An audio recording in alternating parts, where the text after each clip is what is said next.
Hey, you 13s! Hoping you guys are going to be there. I know that the problem is, of course, I've only just started streaming it. I'm just going to pause that and mute it, etc., etc. Right, guys, today, I know I'll just wait for a minute because I've got to do a register as always. So let's see if I can get my Sams up.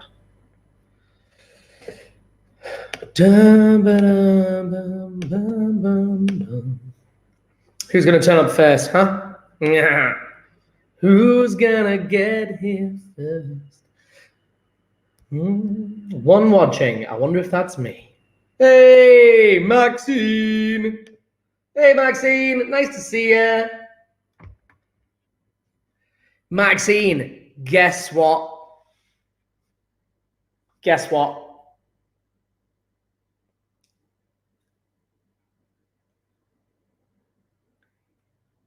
I'm just waiting for your reply. Hey, Megan! Crackhead time. What? What? What? Thanks, Josh. Thanks for that.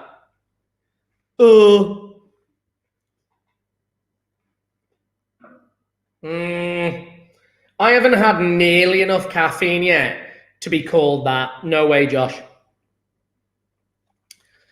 Well, we're doing well. Got Megan, got Maxine, got Josh, just missing Naomi and Jassim. How long do you reckon it'll be before those guys turn up? I reckon Megan, I reckon Naomi's still in bed, snoozing away. I'm really excited today, folks. Really excited. Do you know why? Because we finish Unit 4 today. And we're done. Whoop, whoop. So what I'm going to do is once I've finished the Unit 4 content... Hi, Naomi! Yeah, she's in. She's in. Yes. Just one more now. Just one more. How long is it going to take before Jassim shows up? Do you reckon Jassim's even going to show up at all? Debatable. Thanks, Naomi. Does this mean we finished before Miss Childs? Yeah. Yeah. What's up, Jassim? Whoop, whoop. Yes, thanks, guys. Full house. Well done. Great to see you guys. We're in. We're in. Yeah. Right. I showed up. I know. Magic. Magic. Guys, we finished Unit 4 today. It's the end. It's the end. And then what I'm going to do is I'm going to be, at the end of the lesson, I'm going to ask you guys just to give me a bit of feedback on what you'd like me to do from Unit 5. And that way, what I will do is I'm going to then start looking at those topics in Unit 5 that you want me to go over. Quite happy to. But I am making you aware that I'm going to start reviewing papers with you guys next lesson. We're going to have to do them in bits and pieces. Yeah. Unit 4 is massive. And so what I'll be doing is I'll be setting you guys the multiple choice section from a Unit 4. Then we're going to do the long answer the lesson after. And then back to, you kind of get the point. Yeah. But I do also realize that I want to cover as much of the Unit 5 content as possible. Yeah. By the way, do you have enough evidence? Or do we need some additional tests because we didn't do many tests? Josh, you are absolutely right. No, we don't have sufficient evidence. We're gonna need more evidence from you guys. We probably actually, it's gonna be really difficult. We probably do have enough because the problem is your mock tests are gonna be, unfortunately, guys, heavily weighted. But having your AS results and seeing that most of you guys have done well in your ASs now is gonna be a really big supporting bit of evidence for us, guys. Naomi, of course, you doing the resits, showing that you've made those improvements is going to be so, so important. But yeah, I'm going to need to, I've got to figure out how you guys can do some online tests that I'll be able to then, can we please also do a remock, for God's sakes? Yeah, Jassim, that's a problem, innit? And then the answer is I don't know whether or not we're going to be in school. We might not be able to. So this is going to be problematic, folks. If any of you guys are tech savvy and you've got an idea of how I can do an exam or short tests that I can do under some kind of controlled conditions, guys, let me know. You know, said online tests will not be counted. Yeah, and this is the issue. They're probably not going to be. It's really, really tough, this, folks. Unfortunately, we're going to have problems. But we will deal with that video us doing the exam. Yeah. Anyway,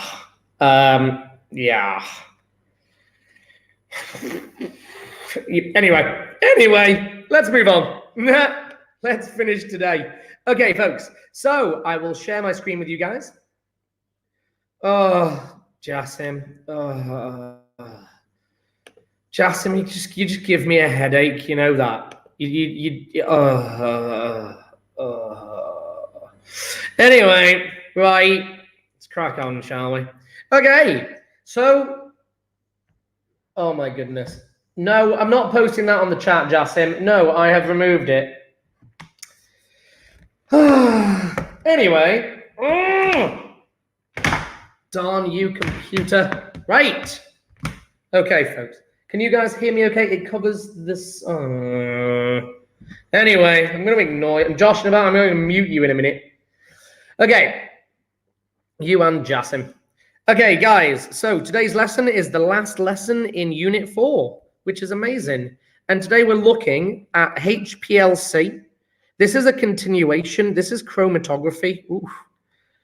There we go. Chromatography Part 2.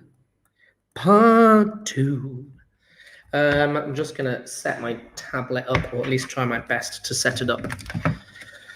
Okay. Right, chromatography Part 2. So we need to look at the last two types. So far, we have already done, my laptop is struggling a little bit. So far, in terms of chromatography, we have done thin layer chromatography, TLC, otherwise sometimes referred to as paper. Yeah, but you guys know that we've taken, there's an evolved version of this now. Yeah, but TLC, we've then talked about column chromatography. We've done that one. Yeah. And what we were talking about, the entire thing is the whole like process of chromatography is based upon the concept of affinity. Yeah. And Josh asked really well last lesson. He was like, what does the word affinity mean? Yeah. This is the affinity for mobile and stationary, but in reality, the one I'm going to underline, stationary phase, yeah, the one that we tend to talk about is the stationary. Yeah, Jasim, this is not solubility. Yeah, this is based on the affinity for the stationary phase, and that affinity for the stationary and mobile phase, but primarily the stationary phase, yeah, the affinity is going to be decided, that, or I'm going to put affinity decided, affinity is decided by WIMPs, decided by weak intermolecular forces, yeah, a lot of the time. By WIMPs. Obviously, you guys can't use WIMPs. WIMPs got deleted a long time ago for you. You guys have to choose your WIMP very carefully. Yeah, HBs, DDs, and LDFs. Yeah, hydrogen bonds, dipole-dipole attractions, and London dispersion forces, votes, or VDWs, whichever one you prefer. They don't care. Yeah, affinity. Wait, if it's decided by WIMPs, then it has something to do with solubility. Oh. Jasim. Okay. So, yes and no. Yes, because solubility is decided by the WIMPs as well, but we don't talk about it. We realize it's a balance. Yeah. It's a balance between affinity for stationary and mobile. Yeah? It's the balance between them. Yeah, and the underlying word here is balance for stationary and mobile and mob, stat and mob. Yeah?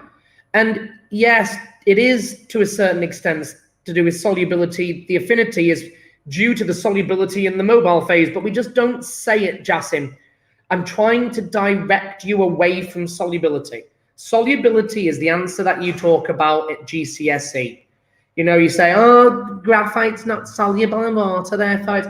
But we don't talk about that now. We just say it has a much higher affinity for the stationary phase than it does for the mobile phase, so it doesn't move. Yeah, we're going a little bit further with this because we're then going to talk about the forces involved. Yeah? Anyway, so what we've now got Hplc. Yeah, we've now got, so new title today, folks. Little subtitle is Hplc, otherwise known as high performance. I often, by the way, I put this underneath it because it reminds me of what's going on. High performance liquid chromatography. Now, I'm just going to put chrome. So, just to say that both, I really wish it would stop doing that. Hplc and gas chromatography, both of them are variations on column. Yeah, they're both variations. And Hplc, high performance liquid or high pressure liquid chromatography, you're not allowed, by the way, you're not allowed to say that in the exam, but I just like it because it makes more sense in my mind. Otherwise people forget. Yeah, so here's the image. And all you're seeing happen is you're seeing, number one, the solvent. This is our mobile phase. Now notice it's a liquid, yeah? Hence the liquid part of this, yeah? The liquid is telling you about the mobile phase, not usually about the sample, yeah? The sample should go in as a gas, yeah? You could have it go in as a liquid, by the way, but it's going to dissolve into the liquid anyway, but not that it really matters. The sample doesn't really matter. The one thing it can't go in, of course, is as a solid. You can't inject a solid, yeah? But all that's happening is that the solvent is, this is the column. Notice the column is horizontal. Now, just to say, by the way, that the column can be horizontal or vertical, it makes pretty much no difference at all. In fact, it doesn't make a difference, but the concept is still the same. The reason, so the question is, what's the difference between a high performance and just column? Because high performance liquid chromatography, this here is an evolution. This is an evolution of standard column. Evolution of column chromatography. Yeah, column chrome. Yeah, it's just a simple evolution. The reason is that column chromatography is often slow. Yeah, this is slow. Otherwise, sometimes called gravity chromatography. Yeah, because they're using the gravity to pull, if this is full of our stationary phase here, yeah, this is our stationary phase going down to the point. Yeah, shouldn't do that because it looks like it's closed. There we go. This is our stationary phase, and you add your liquid on top, yeah? What you're then doing is you're then flushing it through with your solvent, yeah? And you're just going to push it down, essentially using gravity and the weight of the liquid above it, and that weight will separate it out into its different pieces, yeah? But it's gravity fed, and the problem is it's slow. And in fact, there are times when it will be so slow it becomes ineffective. You know, we need to do this within a very reasonable allotted time. You don't want to be leaving and can you imagine the amount of solvent you'd go through? If this was really, really slow, you're going to be going through liters and liters and liters and liters and liters of solvent. is you're pouring it through. So by using high pressure, why is it in evolution? It is faster. Yeah, it is faster, and we use less solvent. Less solvent used. Liters and liters. Yeah, less solvent used. Those are the reasons why. So the next question is there any further details? Well, HPLC, because of course we're going to get them in reasonable times, yeah, they then realize that what they're going to do is they're going to hook it directly up. Now, this image doesn't do it justice. Yeah, the question is, what's the detector, guys? So I'm just going to, whilst I'm busy trying to find my sheet position, you guys can answer that question. So what we're going to do is we're going to have a mixture. Yeah. We have a mixture A. In fact, let's call it mixture ABC. Yeah. We're going to put this through. We're going to put this through high performance liquid chromatography. So we're going to have the horizontal column, and we're going to have high pressure liquid pushed through. Yeah, solvent pushed through under high pressure.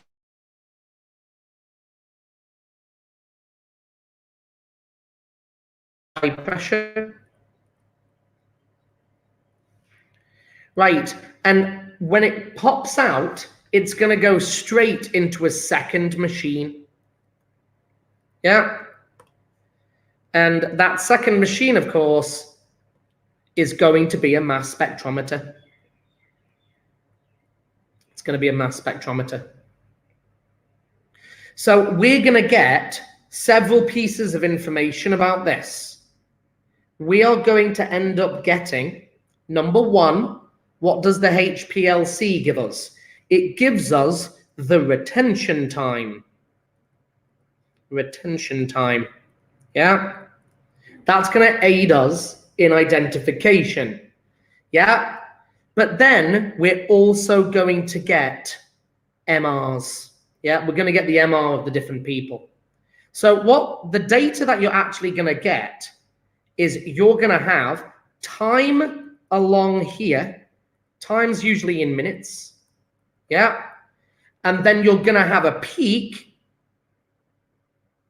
And that peak is going to have M over Z. Yeah. So the retention time can be done from the Y, and then its height is just going to be the max peak that you got. Yeah. Oh, do you know what? I say that. That's not commonly what tends to happen. You tend to get two sets of data. It's not really fair, to be fair, because that's not going to be the M over Z. It's going to be the abundance. Is it? No, it's not really. The area under the curve is the abundance. How does retention time help identification? The retention time, we know that all substances, yeah, if you've got a mobile phase and a stationary phase and a stat phase in, and you know what these are going to be. So the mobile phase might be, let's go for propanone. Stationary phase. Stationary phase is, chances are, going to be a resin of some, let's go for aluminium oxide. Yeah, aluminium oxide. And we're going to get a retention time in minutes. Yeah, and that's going to be like 1.32 minutes. If I lob that into a database, it's going to tell me roughly who it is, Naomi. Because each individual molecule with these two will have a different retention time. So you can use it as a type of identification. As long as you know what the mobile and stationary phases are, you'll be able to plug that in and get on a database, and it'll spit out who it's going to be.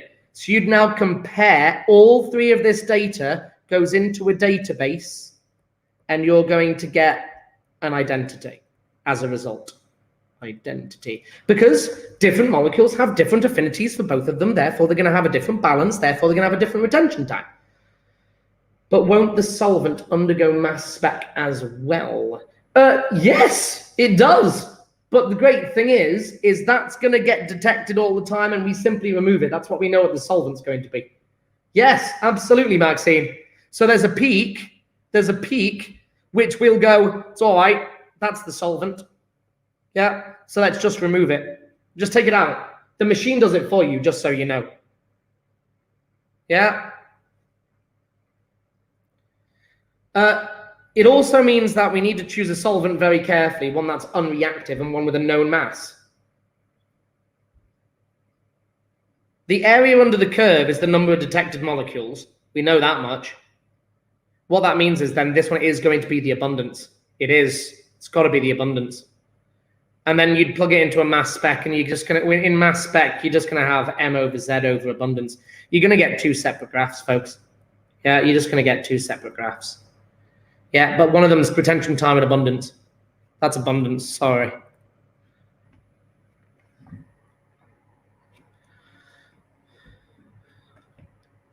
So yes, absolutely. I hope that helps. Anyway, so not complicated. Yeah, less waste. Yeah, if you use column, you're going to be going through liters and liters of solvent. At least this waste, you're just going to have a very small amount of waste, and it'll take you only a few minutes under HPLC to separate them all. Yeah, the next one is gas. And again, not complicated. It's just this time we're doing a rather clever trick of just, by the way, the tube, this, you can see a tube here. This is gas. So let's talk about what gas is. So why would there be waste in the first place? Okay, so what's normal phase? Reverse phase, size exclusion, ion exchange, HPLC. You don't need to know those, Naomi. You do not need to know about normal, reverse, exclusion, or ion. You don't need them. Don't worry. Size exclusion, I can mention to you, but you don't need normal or reverse phase. Yeah. Size exclusion actually ties into gas chromatography here, in this case. Just so you know. Yeah, I'll do that now. So let's do gas chromatography. So the next one is gas chromatography, gas chrome. Yeah, okay, same thing, but this time instead of having a solid phase there, you may now fill it with a liquid most of the time, or a gel. Yeah, this is a gel. And this is our stationary phase, brackets stat phase. Now, what we now do in gas chromatography is we realize that we have a gas sample. So the sample that we're putting in, you can imagine this, you actually use an injector. So with gas, you inject your sample. So you'll create a bubble of gas as your sample injection. And that will then diffuse into the gel. It'll diffuse into the gel. So the bubble vanishes. Yeah? Then all you do is then behind that sample is that you inject another gas. So we're now going to use our mobile phase, which is now going to be a stream of gas. So the mobile phase most commonly is helium. Most commonly.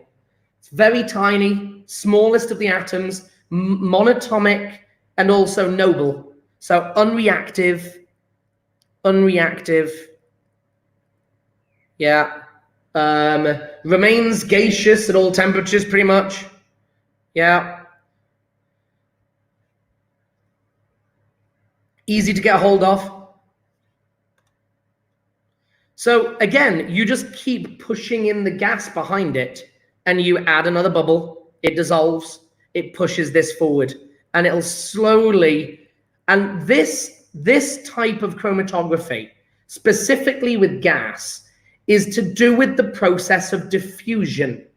So gas chromatography does what's called size exclusion. By the way, I don't really like the word exclusion. Yeah, this is size dependent. Now, you can argue that there is still an affinity for the stationary phase that will slow it. Yes. But actually, because these are gas particles diffusing through a gel, the size seems to play a much larger concern here.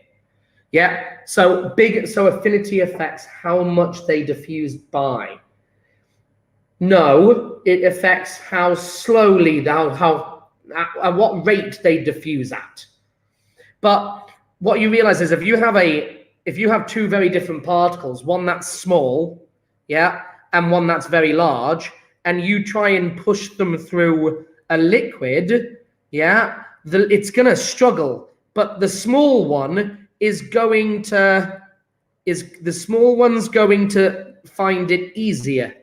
Yeah, so it's more size dependent than affinity. This is really handy when you have mixtures of gases. Very handy. Yeah, it's easier to separate gases in this regard, especially since a lot of the gases that we're going to be separating probably have very similar intermolecular forces. So this one is a great example of how this can be used to separate. So if you had a mixture of oxygen and nitrogen, what you realize is just from the atmosphere, you realize that you can't really separate out those by affinity because it's VDWs only, or LDFs. They're both LDFs. They're both very small because gases tend to be. Don't a lot of compounds have similar sizes? Josh, no. Those are not the same size. And those small differences are going to have a big impact. Although you say, and do you know what? That's a very reasonable thing to say. So hang on a sec. You're right. These two are going to be a bit of a nightmare because this one has an MR of 32 and this has an MR of 28. Oxygen looks like this, and nitrogen is going to be actually slightly bigger, but not by much. So how do you separate these? Right. In gas chromatography, the column. I didn't want to do that. The column in gas chromatography. What the? The column here, yeah, the column doesn't look like that. It looks like this.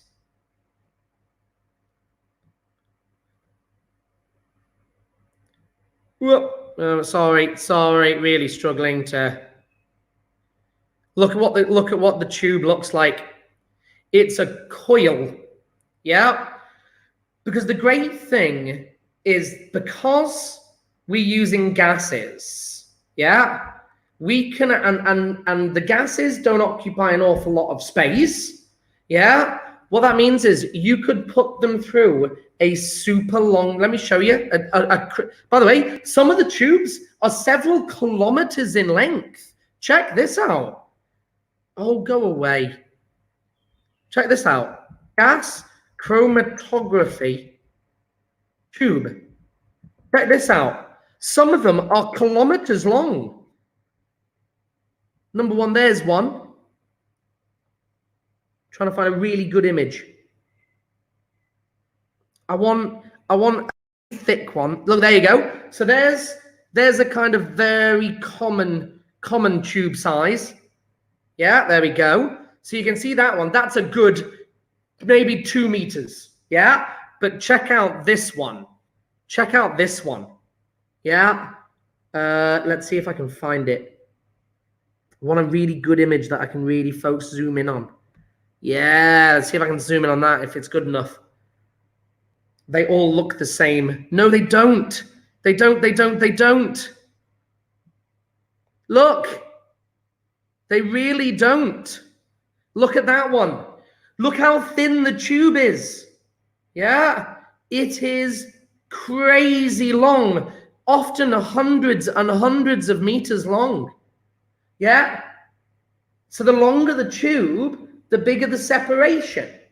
That's why you need a gas at high pressure pushing behind it, pushing that gas through it.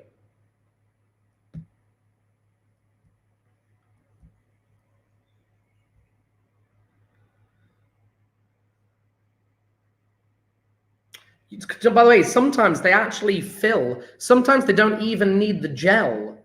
You can actually have pure gas chromatography where it literally, the tube is so narrow, that you don't need the gel. You just push the gas through, yeah, you add your injection sample behind it, and the tube itself, the push through the tube, because it's so long, you don't even need the gel. And they just use the air particles. The air particles inside the tube are acting as the stationary phase, getting in the way. But then it has to be a really, really, really, really, really, really, really thin tube for that one.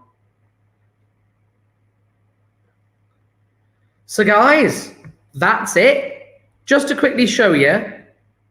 Oh, don't know where it is.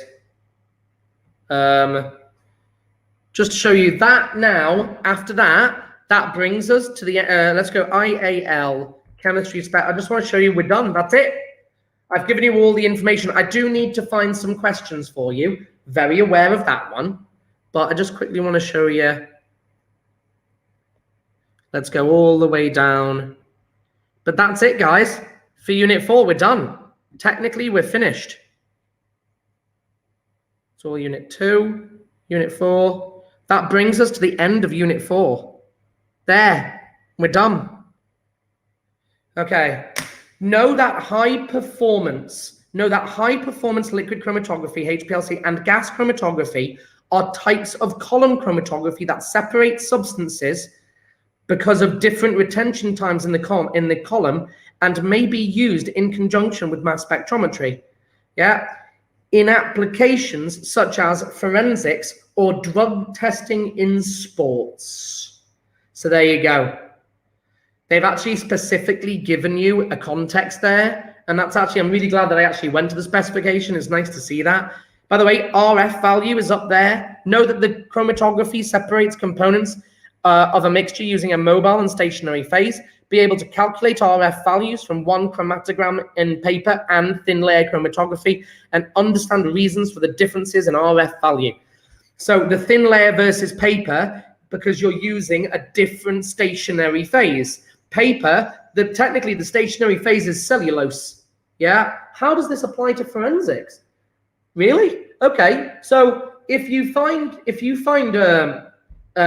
drugs at the scene, or if you find paint from a car, you'll be able to separate it out into its component pieces and then be able to find out who exactly made them. Jasim. In drug testing, of course, it's there to pick up all the steroids, etc., etc., etc.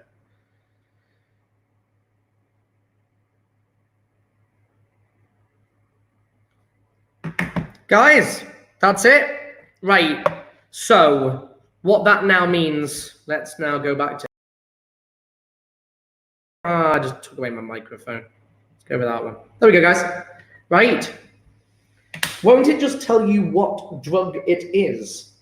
Yes, and of course the abundance.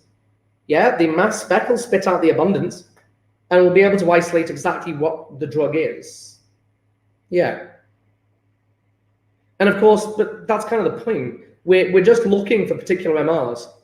Yeah, if somebody's taking drugs to do, if someone's taking steroids, then you just need to run a sample of their drug and look for an MR that comes up in the mass spec at the end. Just take the drug and observe the effects. Just to say, by the way, one of the reasons for chromatography is because we can take really, really, really tiny samples. Yeah. If you were going to drug test somebody, so you're going to do blood, for example, can anyone guess which one you're going to be using? Are you going to be using TLC? Are you going to be TLC? Are you going to use HPLC? Or are you going to use gas? Which one would you use? We realize we've got 4 to choose from. Yeah, we've got column as well. Which one would you use? Is the right answer. Well done, Jasim. You'd use HPLC. You can't use gas because you have to vaporize their blood. That's not going to work because you're going to have to heat it up. That's why it's in an oven. Yeah, you couldn't use gas for a drug sample, but you could use high performance liquid chromatography. Yeah, that you would use because you're going to separate it nice and quick. With column, you need a huge amount of liquid. Yeah, you need a huge amount of sample. You'd be taking a liter of their blood in order to be able to separate it into its constituent pieces, and then trying to put that. Yeah, so anyway, it doesn't really work. You could technically use TLC, but the problem is TLC is not accurate enough.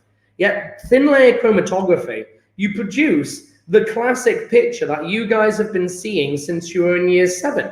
Yeah, you guys have been looking at TLC forever since year 7, and you just realize how rubbish it is. You get these spots, great, and even if you do it super duper well, yeah, and you get the spots and you get an RF value, yeah, dot over solvent, that's always what it is. Even if you get them, there's still smudges on it. Then be really careful when you're measuring RF value, because in reality you get a smudge. You don't get like a point dot. You always get like a teardrop kind of shape to your dots, and then you have to measure from the middle of the top of the tier. I probably ought to try and draw that for you if I share my screen again. Share screen. I think I'm sharing screen. So in TLC, yeah, you get these teardrop. I'm trying to draw this with the board up. These teardrop kind of smudges like this. And that's where you measure from. The very middle of the circular part. You have to imagine that's a circle there. Yeah, and so it's kind of like this. That's where you measure up to, in the middle of the tier. Anyway, guys, amazingly, put